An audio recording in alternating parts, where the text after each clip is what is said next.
Hello there, and welcome back to Markets in 2 Minutes as we roll into the summer months here. This is Darrell from the Wealthspire Investment Team, and with this update, we are going to address the topic du jour, which is definitely IPOs. We've seen a tremendous amount of interest and excitement around the expected mega cap IPOs that will be coming to market later this year. SpaceX will be first up this month, but Anthropic has already filed and shouldn't be too far behind them.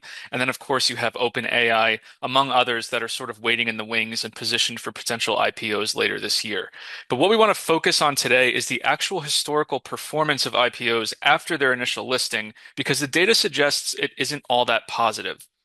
So what you're looking at first here is a relative performance analysis going back over 40 years, where the aggregate performance of companies immediately following their IPO is shown in the dark blue bars, and then the performance of companies of a similar size and valuation is shown by the light blue bars. And for the most part, the data shows that the recent IPOs have tended to underperform their peers in most measurement periods.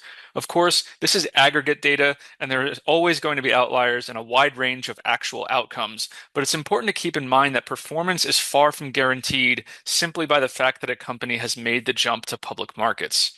And we'll dive into some specific numbers now in the next table.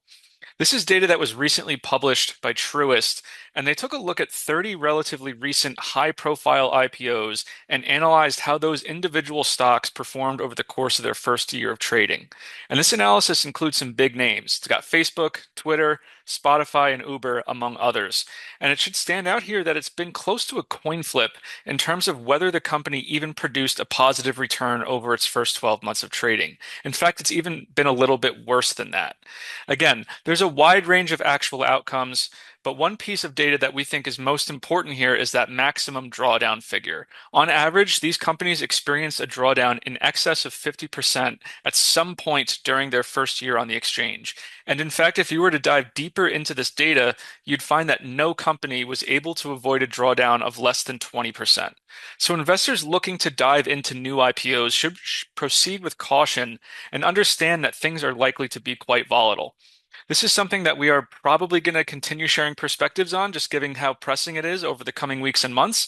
So stay tuned as we keep tracking things. And of course, reach out to your financial advisor if you have any specific questions. See you soon.